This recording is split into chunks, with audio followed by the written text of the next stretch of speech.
कहानी की शुरुआत में हम एक जेल को देखते हैं जिसका नाम द शॉशैंक रिडेम्पशन है। ये दुनिया की सबसे सिक्योर तरीन जेल है। इस जेल में हजारों कैदी हैं, लेकिन आज तक इस जेल से कोई भी कैदी फरार नहीं हो सका क्योंकि इस जेल की सिक्योरिटी बहुत ही ज्यादा स्ट्रिक्ट है। इस जेल में ऐसे कैदी भी हैं जिन्होंने अपनी पूरी जिंदगी इसी जेल में बिता दी, लेकिन इन्हें इस जेल से भागने का ख्याल तक नहीं आया क्योंकि इस जेल से भागने की कोशिश करने वाले कैदी की सजा सीधा मौत है। अब यहाँ सीन कट होता है और हमें कोर्ट में एंडी नाम के एक आदमी को दिखाया जाता है जो अमेरिका के एक बहुत ही बड़े बैंक का बैंकर है। जज उसे उसकी वाइफ और उसके लवर के मर्डर के इल्जाम में उम्र भर कैद की सजा सुनाता है, लेकिन एंडी कहता है कि मैंने ये मर्डर नहीं किए हैं। पर एंडी खुद को बेगुनाह साबित करने के लिए उसके पास कोई प्रूफ नहीं था, जिस वजह से कोर्ट का जज एंडी को उम्र भर कैद के लिए दुनिया की सबसे सिक्योर जेल दी शॉशैंक रिडेम्पशन भेज देता है। एंडी के साथ और भी कई सारे कैदी होते हैं और जब इन कैदियों को जेल के अंदर लाया जाता है तब जेल के अंदर मौजूद बाकी कैदी आपस में शर्त लगाते हैं कि आज रात इन नए आने वाले कैदियों में से कौन सा कैदी रोएगा, और इसके लिए ये लोग एक डिब्बी सिगरेट की शर्त लगाते हैं। ये लोग बाहर लाइन से खड़े नए आने वाले कैदियों में से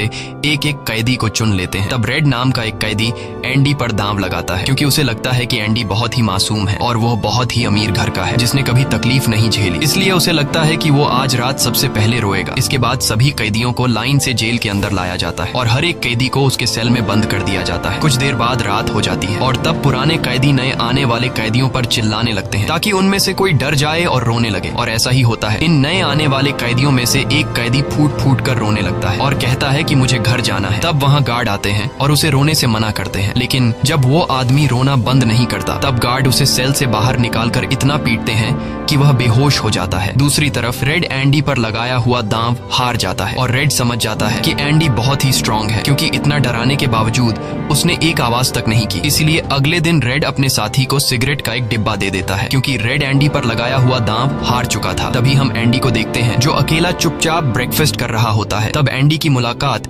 जेल के सबसे पुराने कैदी ब्रुक्स से होती है। ब्रुक्स को यहाँ इस जेल में लगभग 50 साल पूरे होने वाले हैं। एंडी समझदारी से ब्रुक्स से इस जेल के सभी छोटे बड़े रूल्स और हर एक कैदी के बारे में जानने की कोशिश करता है। तब ब्रुक्स एंडी को जेल का हर एक सीक्रेट बता देता है और वो एंडी से कहता है कि अगर तुम्हें जेल के बाहर से कुछ मंगवाना हो तो रेड नाम के कैदी के पास जाना। ये सुनते ही एंडी भी इंतजार नहीं करता और वह सीधा रेड के पास पहुंच जाता है और रेड से कहता है कि मैंने सुना है तुम बाहर से किसी भी चीज को अंदर मंगवा सकते हो। तब रेड कहता है हाँ मैं मंगवा सकता हूँ, लेकिन ऐसी चीज जो यहाँ से भागने या फिर किसी को मारने में काम ना आती हो। एंडी रेड से कहता है कि मुझे हैमर यानी एक हथौड़ा चाहिए। हथौड़े का नाम सुनते ही रेड कहता है कि तुम्हें हथौड़ा ही क्यों चाहिए, क्या तुम हथौड़े से किसी को मारने वाले तो नहीं हो? तब एंडी कहता है नहीं, मैं किसी को मारने वाला नहीं हूँ, मेरा यहाँ कोई भी दुश्मन नहीं है। ये सुनकर रेड कहता है कि तुम्हारा यहाँ दुश्मन तो नहीं है, लेकिन जल्द ही कुछ लोग तुम्हारे दुश्मन बनने वाले हैं। वो कुछ लोगों की तरफ इशारा करके एंडी को वार्न करता है कि इन लोगों की गंदी नजर तुम पर है,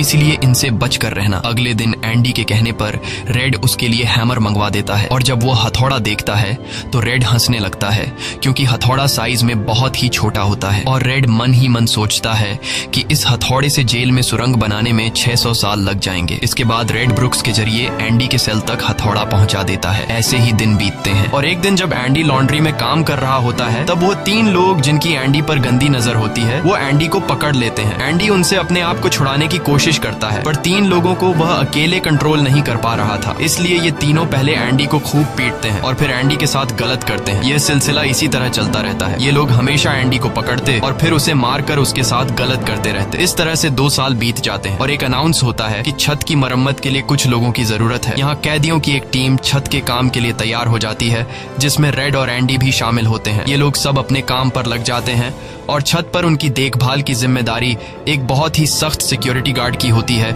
जिसका नाम हैडली है। हैडली बहुत ही स्ट्रिक्ट इंसान है जो जरा सी गलती पर कैदियों को बहुत बुरी तरह पीटता है। जब सभी कैदी छत पर काम कर रहे होते हैं तब हैडली थोड़ा परेशान होता है और अपने साथियों से कहता है कि मेरे भाई की हाल ही में मौत हुई है जिसके अकाउंट में $30,000 पड़े हैं। अब मेरे भाई का मेरे अलावा इस दुनिया में और कोई नहीं है, इसलिए उसके पैसे पर मेरा हक बनता है। लेकिन परेशानी की बात यह है कि जब मैं इन $30,000 को अपने अकाउंट में ट्रांसफर करूंगा तब सरकार मुझसे टैक्स के रूप में सारे पैसे ले लेगी। हैडली जब अपने साथियों से यह बातें कर रहा था तब एंडी भी इसकी सारी बातें सुन लेता है। एंडी जो कि एक बहुत बड़ा बैंकर है उसे पता था कि इन पैसों को बिना गवर्नमेंट को टैक्स दिए कैसे निकाला जा सकता है।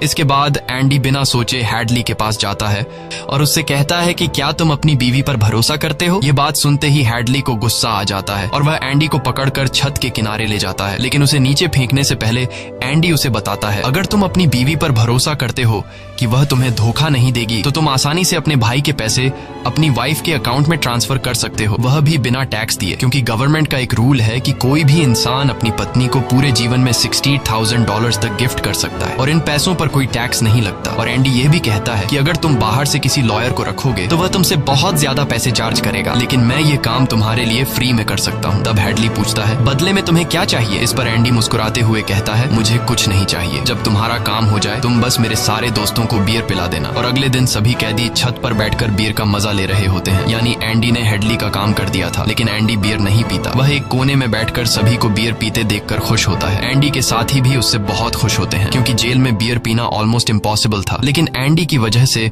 उनकी यह इच्छा पूरी हुई। फिर समय ऐसे ही बीतता है और एंडी और रेड की दोस्ती गहरी हो जाती है। कुछ दिन बाद जेल में सभी कैदियों को फिल्म दिखाई जाती है और सभी लोग रीटा हेवर्थ की फिल्म देख रहे होते हैं। तब एंडी रेड के पास आकर कहता है, मुझे रीटा हेवर्थ का एक बड़ा पोस्टर चाहिए। एंडी रेड से इसलिए पोस्टर मांगता है क्योंकि पूरे जेल में एक रेड ही था जो बाहर से किसी भी चीज को मंगवा सकता था। इसके बाद एंडी बाहर निकलता है, लेकिन जैसे ही वह बाहर आता है वहाँ वही 3 लोग खड़े होते हैं जो एंडी के साथ गलत करते थे। वह एंडी से कहते हैं, चलो हमारे साथ, लेकिन इस बार एंडी मना कर देता है। एंडी के मना करने पर वो लोग उसे पकड़ लेते हैं और उसके साथ जबरदस्ती करने की कोशिश करते हैं, लेकिन एंडी भी उनका मुकाबला करता है, पर वो लोग 3 होते हैं, जिस वजह से वो एंडी को बहुत ही बुरी तरह से पीटते हैं। पर आज ये लोग एंडी के साथ कुछ कर नहीं पाते, लेकिन एंडी को ये लोग इतना मारते हैं कि एंडी 1 महीने के लिए अस्पताल में चला जाता है और साथ ही वो आदमी जिसने एंडी को मारा होता है उसे 1 हफ्ते के लिए काल कोठरी में डाल दिया जाता है। 1 हफ्ते बाद जब वो वापस अपने सेल में आता है तो वहाँ पर वही ऑफिसर होता है जिसका एंडी ने $30,000 का टैक्स बचाया था, और इस ऑफिसर को किसी ने बता दिया था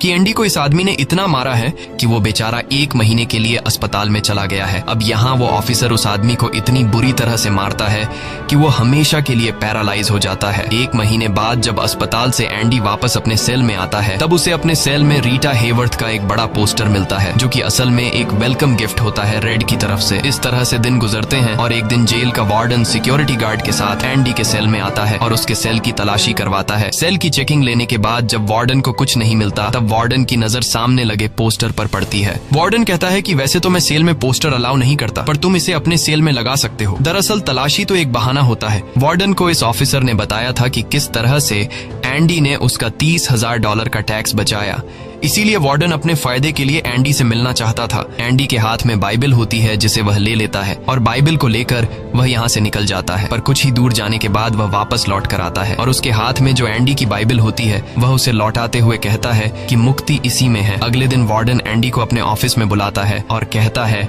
कि तुम्हारे जैसे इंटेलिजेंट आदमी को जेल की सलाखों के पीछे नहीं रहना चाहिए, इसलिए वार्डन एंडी को लाइब्रेरी का असिस्टेंट बना देता है। लाइब्रेरी में वही बुक्स नाम का बूढ़ा आदमी होता है जो कई सालों से लाइब्रेरी संभाल रहा है। तभी वो ऑफिसर जिसके लिए एंडी ने $30,000 बचाए थे वह एक दूसरे ऑफिसर को एंडी के पास लेकर आता है। असल में उसे ITAR का मसला था जिसे कुछ ही मिनटों में एंडी भर देता है, जिस वजह से पूरे जेल में एंडी के चर्चे होने लगते हैं। जैसे जैसे साल बीतते हैं एंडी के पास काम बढ़ता चला जाता है, जिस वजह से एंडी को अपने पास एक असिस्टेंट की जरूरत पड़ती है और वो अपना असिस्टेंट अपने सबसे अच्छे दोस्त रेड को बनाता है।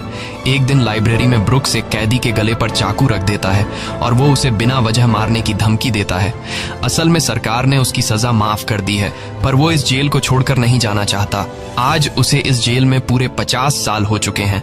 उसकी पूरी जिंदगी इसी जेल में बीत गई है और वो बिल्कुल भूल चुका है कि बाहर की दुनिया कैसी है। ये जेल की दुनिया ही उसकी असली दुनिया है और उसे लगता है कि अगर उसने किसी का खून कर दिया तो उसकी सजा बढ़ जाएगी और उसे इसी जेल में रखा जाएगा। एंडी के समझाने पर ब्रुक्स उस आदमी को जिसकी गर्दन पर उसने चाकू रखा था छोड़ देता है। अब न चाहते हुए भी ब्रुक्स जब जेल से छूटने के बाद बाहर आता है तो उसे बाहर की दुनिया बहुत अजीब लगती है। 50 सालों में बाहर की दुनिया की रफ्तार काफी ज्यादा बढ़ गई होती है। जहाँ सड़क पर पहले एक गाड़ी दिखती थी अब सड़कों पर गाड़ियों की भीड़ है। कुछ दिन बाद वो एक सुपरमार्केट में काम करने लगता है, लेकिन उसका बाहर की दुनिया में बिल्कुल भी मन नहीं लगता। उसे बार बार जेल की याद आती है और वो जेल में वापस आना चाहता है। इसीलिए वो कभी कभी सोचता है कि वो कोई क्राइम करे ताकि वह फिर से इस जेल में जा सके। लेकिन ब्रुक्स इस उम्र में कोई भी क्राइम नहीं करना चाहता था और इस भीड़ भाड़ वाली तेज रफ्तार वाली जिंदगी में ब्रुक्स सरवाइव नहीं कर पाता और अपनी जान दे देता है। मरने से पहले वो जेल में अपने साथियों के नाम एक खत लिखता है, जिसे पढ़ते हुए सभी बहुत ज्यादा इमोशनल हो जाते हैं। वहीं हमें जेल दिखाई जाती है जहाँ पर वार्डन एक नया प्रोग्राम शुरू करता है। इस प्रोग्राम में जेल की कैदियों को बाहर ले जाकर काम करवाया जाएगा ताकि उन्हें पता चल सके कि मेहनत से पैसे कैसे कमाए जाते हैं। और कैदी भी इस काम के लिए मान जाते हैं क्योंकि वह सब भी बाहर की हवा खाना चाहते थे। और इस तरह से वार्डन इन कैदियों से काम लेता है। पर इस प्रोजेक्ट के जरिए वार्डन को बहुत सारे कॉन्ट्रैक्ट मिल जाते हैं क्योंकि जेल के कैदियों की लेबर बहुत सस्ती होती है और जो बाहर की लोकल कंस्ट्रक्शन लेबर की टीम होती है उन्हें कहीं पर भी काम नहीं मिलता, क्योंकि वार्डन उनका काम आधी कीमत पर अपने कैदियों से करवाता है। और वार्डन आधी कीमत पर काम इसलिए करता है क्योंकि कैदी कोई लेबर तो थे नहीं जिनको वार्डन दिहाड़ी दे पाता। इसलिए वार्डन फ्री में कैदियों से काम करवाकर बहुत सारा पैसा कमाने लगता है और उसका यह पैसा ब्लैक का होता है। लेकिन एंडी एक बैंकर होने की वजह से वार्डन का सारा ब्लैक मनी व्हाइट में बदल देता है। दरअसल एंडी इन पैसों को एक ऐसे आदमी के नाम पर जमा करता है जो इस दुनिया में है ही नहीं, और वह उसके अकाउंट में सारा पैसा ट्रांसफर कर देता है ताकि अगर कल को पुलिस को पता भी चल जाए तो पुलिस एक ऐसे आदमी को ढूंढ रही होगी जो इस दुनिया में कभी पैदा ही नहीं हुआ। अब यहाँ जेल में एक नया कैदी आता है जिसका नाम टॉमी है। टॉमी बहुत यंग होता है और वह इस छोटी सी उम्र में कई सारी जेलों में जा चुका है। टॉमी एक बहुत ही फ्रेंडली नेचर का था, इसलिए उसकी जल्द ही जेल में बहुत से कैदियों से दोस्ती हो जाती है। एक दिन खाने की टेबल पर टॉमी सबसे कहता है कि मैं पिछले कई सालों से चोरी कर रहा हूँ, इसलिए मैं यहाँ की कई सारी जेलों में जा चुका हूँ और इस बार भी मैं चोरी की वजह से इस जेल में आया हूँ। टॉमी की बात सुनते हुए एंडी उसे कहता है कि अगर तुम चोरी करने के बाद बार बार पकड़े जा रहे हो तो इसका मतलब ये है कि यह काम तुम पर सूट नहीं करता, इसलिए तुम्हें चोरी करना छोड़ देना चाहिए। टॉमी को एंडी की यह बात बिल्कुल ठीक लगती है, इसलिए टॉमी रेड से एंडी के बारे में जानकारी लेने लगता है। टॉमी रेड से कहता है कि एंडी बहुत ही इंटेलिजेंट और डिसेंट इंसान है, उसे जेल क्यों हुई है। रेड उसे बताता है कि एंडी एक बहुत बड़ा बैंकर था, लेकिन उसने अपनी वाइफ और उसके लवर का कत्ल किया, जिस वजह से उसे उम्र भर कैद हुई। यह सुनकर टॉमी सोच में पड़ जाता है, जैसे उसे कुछ याद आया हो। उसके बाद वह एंडी को बुला लेता है। अब टॉमी के सामने एंडी और रेड होते हैं। टॉमी इन दोनों को बताता है कि 4 साल पहले मैं एक जेल में गया था जहाँ पर मुझे एक कैदी मिला और उस कैदी ने मुझे बताया कि एक रात वह एक घर में चोरी करने गया। चोरी के दौरान उस घर का मालिक जाग गया। अब पकड़े जाने के डर से उसने उस घर के मालिक और उसकी पत्नी को मार डाला। बाद में उसे पता चला कि वो दोनों पति पत्नी नहीं थे बल्कि लवर थे और वो औरत एक बहुत बड़े बैंकर की पत्नी थी। कुछ समय बाद जब मैंने अखबार में न्यूज पढ़ी तो मुझे पता चला कि पुलिस ने जब इन 2 मर्डर्स के बारे में जांच की तो पुलिस को शक हुआ कि इन दोनों को बैंकर ने मारा है। इसलिए बैंकर को उसकी पत्नी और उसकी पत्नी के लवर के हत्या के इल्जाम में गिरफ्तार कर लिया गया। यहाँ हमें पता चलता है कि एंडी बेगुनाह था। ये सब जानने के बाद एंडी वार्डन के पास जाता है और उससे ये सारी बातें बताता है, पर वार्डन जानबूझकर उसकी बातों पर विश्वास नहीं करता क्योंकि एंडी वह इंसान है जो उसके काले पैसों को व्हाइट में बदलता है और वार्डन के सारे राज जानता है। इसलिए अगर एंडी यहाँ से चला गया तो वार्डन न तो और पैसे कमा पाएगा और शायद उसके ब्लैक पैसों का राज भी खुल जाएगा। इसलिए वह एंडी से कहता है कि यह एक झूठी कहानी है, मुझे ऐसी कहानियां रोज सुनने को मिलती हैं। एंडी वार्डन से वादा करता है कि अगर मैं आजाद भी हो गया तो मैं तुम्हारा राज ही रखूंगा, लेकिन वार्डन एंडी की कोई भी बात नहीं सुनता। यह देखकर एंडी को बहुत गुस्सा आता है कि मैंने इस आदमी की इतनी मदद की लेकिन आज बेगुनाह होने के बावजूद भी मुझे ये बाहर नहीं जाने दे रहा। इसलिए एंडी वार्डन पर चिल्ला पड़ता है। तब वार्डन एंडी को 1 महीने के लिए काल कोठरी में डाल देता है और उसके बाद वह सीधे टॉमी के पास जाता है और वार्डन टॉमी से पूछता है कि क्या तुमने जो बातें एंडी को बताई हैं वह सारी सच हैं। टॉमी कहता है हाँ ये बिल्कुल सच है। इसके बाद वह टॉमी से कहता है कि क्या अगर तुम्हें कोर्ट में बुलाया जाए तो तुम कोर्ट में इस बात की गवाही दे सकते हो। तब टॉमी कहता है हाँ मैं इसके लिए तैयार हूँ। यह सुनते ही वार्डन ऊपर गार्ड को इशारा करता है और वह गार्ड टॉमी को गोलियों से छलनी कर देता है। इसके बाद वार्डन एंडी के पास जाता है और उसे कहता है कि टॉमी ने भागने की कोशिश की थी इसलिए उसे गोली मार दी गई। लेकिन एंडी समझ जाता है कि टॉमी को क्यों मारा गया और एंडी मन ही मन सोचता है कि वार्डन बहुत ही घटिया इंसान है। एंडी वार्डन से कहता है कि आज के बाद मैं तुम्हारा काम कभी नहीं करूंगा। तब वार्डन कहता है कि मेरा काम तो तुम्हें ही करना पड़ेगा वरना मैं यह जेल तुम्हारे लिए नरक बना दूंगा। और जाते हुए वार्डन सिक्योरिटी गार्ड से कहता है कि उसे 1 और महीने के लिए काल कोठरी में रखो। काल कोठरी एक बहुत ही खौफनाक जगह थी जहाँ काले अंधेरों में कैदी को पूरे 1 महीने रहना पड़ता था। अब एंडी इस काल कोठरी में 1 महीना तो बिता चुका था, लेकिन अब उसे एक और महीना उसी अंधेरे वाले छोटे से कमरे में बिताना पड़ेगा। बाहर पूरे जेल में यह खबर फैल जाती है कि एंडी उस गुनाह की सजा काट रहा है जो उसने कभी किया ही नहीं था। जेल के अंदर मौजूद सभी कैदियों को एंडी के लिए बहुत दुख होता है। अब काल कोठरी में पूरे 2 महीने गुजारने के बाद जब एंडी बाहर आता है तो रेड उसके पास आता है। एंडी रेड से पूछता है कि क्या तुम कभी इस जेल से बाहर निकल पाओगे? रेड कहता है हाँ, लेकिन तब जब मैं बहुत बूढ़ा हो गया होऊंगा और मेरा दिमाग काम करना बंद कर देगा। एंडी कहता है कि मैं यहाँ से निकलकर मेक्सिको जाऊंगा। मेक्सिको में समुद्र किनारे एक बहुत खूबसूरत जगह है। कहा जाता है कि इंसान अपने आप को वहाँ खो देता है। मैं वहाँ अपना एक रेस्टोरेंट खोलूंगा, समुद्र किनारे अपनी नाव की रिपेयर करूंगा और वहाँ मुझे एक जोगाड़ी आदमी की जरूरत पड़ेगी जो मेरे लिए बाहर से सामान लाया करेगा। असल में वह रेड की तरफ इशारा कर रहा था। रेड ये सुनकर कहता है कि उम्मीद बहुत खतरनाक चीज होती है, ये इंसान को पागल तक कर देती है। तुम्हें सच्चाई की दुनिया में वापस लौटना होगा। मेक्सिको यहाँ से बहुत दूर है। ये कहकर रेड वहाँ से जाने लगता है, लेकिन जाने से पहले एंडी रेड से कहता है कि वादा करो कि अगर तुम कभी यहाँ से रिहा हुए तो मेरा एक काम करोगे। रेड कहता है हाँ, मैं जरूर करूंगा। तब एंडी रेड को एक एड्रेस बताता है और कहता है कि जब भी तुम यहाँ से छूट जाओ तो उस जगह जाना जहाँ एक बड़े मैदान के बीच एक खूबसूरत पेड़ है। उसी पेड़ के नीचे मैंने अपनी वाइफ को प्रपोज किया था। वह रेड से कहता है कि उसी पेड़ के नीचे एक दीवार के अंदर तुम्हें काले रंग का पत्थर मिलेगा जिसके नीचे मैंने एक बॉक्स छिपाया है, और जब भी तुम रिहा हो जाओगे तो वहां जाकर उस पत्थर के नीचे उस बॉक्स को देखना कि उसमें क्या है। यह कहकर एंडी वहां से चला जाता है और सीधा वार्डन के पास पहुंचता है। वह वार्डन का काम पूरा करके उसके सारे डॉक्यूमेंट्स एक खास तिजोरी में रखता है। डॉक्यूमेंट्स रखने के बाद वार्डन एंडी को अपने कपड़े देता है। वह एंडी से कहता है कि मेरे कपड़े प्रेस करवा देना और मेरे जूतों को शीशे की तरह चमका देना। इसके बाद एंडी वापस अपने सेल में आ जाता है। वहीं दूसरी तरफ रेड आज रात बहुत परेशान होता है क्योंकि उसे डर था कि एंडी कहीं खुद को मार न दे। इस तरह से रात गुजर जाती है और सुबह होती है। सुबह होते ही सभी कैदियों के सेल के दरवाजे खुल जाते हैं और सभी कैदी बाहर आ जाते हैं, लेकिन एंडी सेल से बाहर नहीं आता। ये पिछले 20 सालों में पहली बार ऐसा हो रहा था कि कोई कैदी सुबह अपने सेल से बाहर नहीं आया। तब रेड की नजर भी एंडी के सेल की तरफ होती है और रेड की परेशानी बढ़ती रहती है कि कहीं एंडी ने खुद को मार तो नहीं दिया। तभी एक गार्ड बहुत गुस्से में एंडी के सेल की तरफ जाता है, लेकिन वहां पहुंचकर जब वह देखता है तो उसकी आंखें खुली की खुली रह जाती हैं क्योंकि अंदर सेल में कोई भी नहीं था और एंडी वहां से फरार हो चुका था। अब हम वार्डन को देखते हैं जो अपने जूते पहनने के लिए निकालता है, लेकिन उस बॉक्स में उसके नहीं बल्कि एंडी के पुराने जूते होते हैं। और तभी पूरे जेल में सायरन बजने लगता है और यह सायरन होता है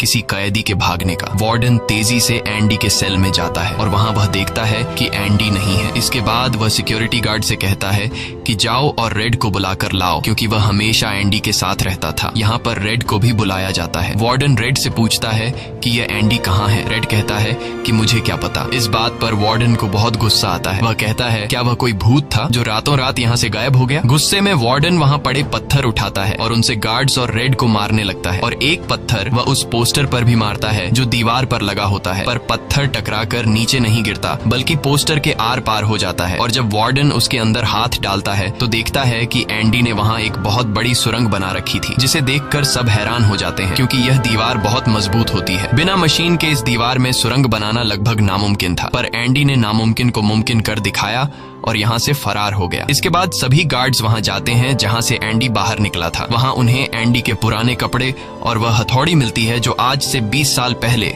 एंडी ने रेड से मंगवाई थी। ये वही हथौड़ी होती है जिससे पिछले 20 सालों से एंडी अपनी सेल की दीवार में सुरंग बना रहा था। 20 सालों से एंडी ने यह काम इतनी बारीकी से किया कि किसी को पता तक नहीं चला। साथ ही दीवार से जो भी मिट्टी निकलती थी वह उसे अपनी जेब में रखकर ग्राउंड में बिखेर देता था। एंडी ने आखिरी बार जब वार्डन के लिए काम किया था तो वह वार्डन के काले पैसों के सारे डॉक्यूमेंट्स अपने पास रख लेता है और उसके पास जो उसकी बाइबल होती है वह उसे वार्डन की नजरों के सामने चालाकी से उसकी तिजोरी में रख देता है और एंडी वार्डन को ऐसे दिखाता है कि जैसे ये बाइबल नहीं बल्कि उसके डॉक्यूमेंट्स हैं। साथ ही वार्डन ने जो अपने कपड़े उसे प्रेस करने के लिए दिए थे, एंडी पहले वार्डन के कपड़ों को पहनता है और फिर उसके ऊपर अपने पुराने कपड़े पहन लेता है और वे जूते जो वार्डन ने उसे शीशे की तरह चमकाने के लिए दिए थे, एंडी उन्हें पहनकर निकल जाता है। रात को जैसे ही सारी लाइट्स बंद होती हैं, एंडी अपने सेल में की गई सुरंग से बाहर निकलता है। इसके बाद वह एक गटर का पाइप तोड़ता है और उस पतले से गटर के पाइप में रेंगता हुआ उस जेल से फरार हो जाता है जिससे आज तक कोई भी भाग नहीं सका था। हालांकि एंडी जिस गटर के पाइप से रेंगता हुआ बाहर निकला था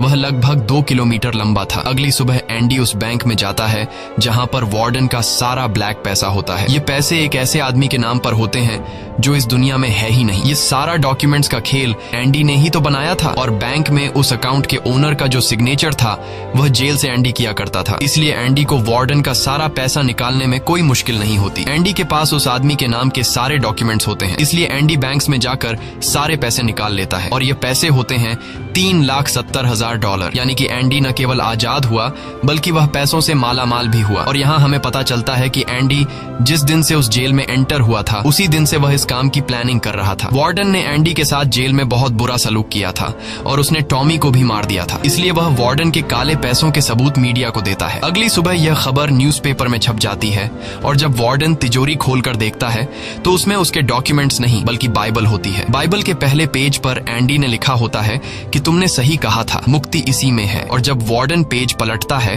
तो वह देखता है कि वहां पर हथौड़ी का एक निशान होता है। दरअसल एंडी ने बाइबल के पेजेस को हथौड़ी की शेप में काटकर एक सांचा बनाया हुआ था जिसके अंदर वह अपनी हथौड़ी छिपाया करता था। और आज से 20 साल पहले जब वार्डन पहली बार एंडी की सेल में गया था और उसने एंडी की बाइबल उसके हाथ से लेकर वापस उसे लौटा दी थी, उस समय भी वह हथौड़ी उसी बाइबल के अंदर थी। यह देखकर वार्डन को एक बहुत बड़ा झटका लगता है। दूसरी तरफ वार्डन के काले पैसों की खबर पूरे शहर में फैल चुकी थी, इसलिए जेल के बाहर रिपोर्टर्स और पुलिस वार्डन को गिरफ्तार करने के लिए आ रही होती है। और इससे पहले कि पुलिस उसे गिरफ्तार करती, वार्डन अपने आप को गोली मार देता है। कुछ समय बीतने के बाद एंडी के दोस्त रेड की सजा भी माफ कर दी जाती है और उसे गवर्नमेंट की तरफ से एक नौकरी भी दिलाई जाती है। पर बाहर की दुनिया में रेड का दिल बिल्कुल नहीं लगता क्योंकि उसने अपनी जिंदगी के 40 साल जेल में गुजारे थे। रेड भी उसी कमरे में रहता है जहां पर ब्रुक्स रहा करता था और रेड भी अपनी जान देना चाहता है, पर तभी उसे याद आता है कि उसने एंडी से वादा किया था। इसके बाद वह उस जगह के लिए गाड़ी में रवाना हो जाता है और वह उस बड़े घास के मैदान में जाता है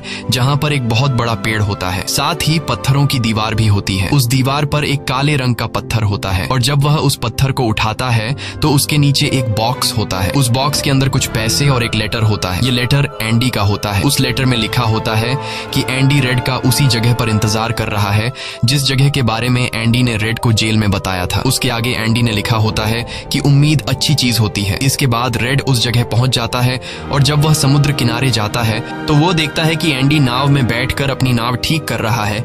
यह जगह, यह सब कुछ एंडी का वह सपना होता है जो उसने जेल में रेड से शेयर किया था और रेड ने कहा था कि उम्मीद अच्छी नहीं होती। इसके बाद यह दोनों एक दूसरे को गले लगाते हैं और इसी के साथ ये कहानी खत्म हो जाती है। अगर आपको यह वीडियो अच्छी लगी हो तो हमारे चैनल को सब्सक्राइब और वीडियो को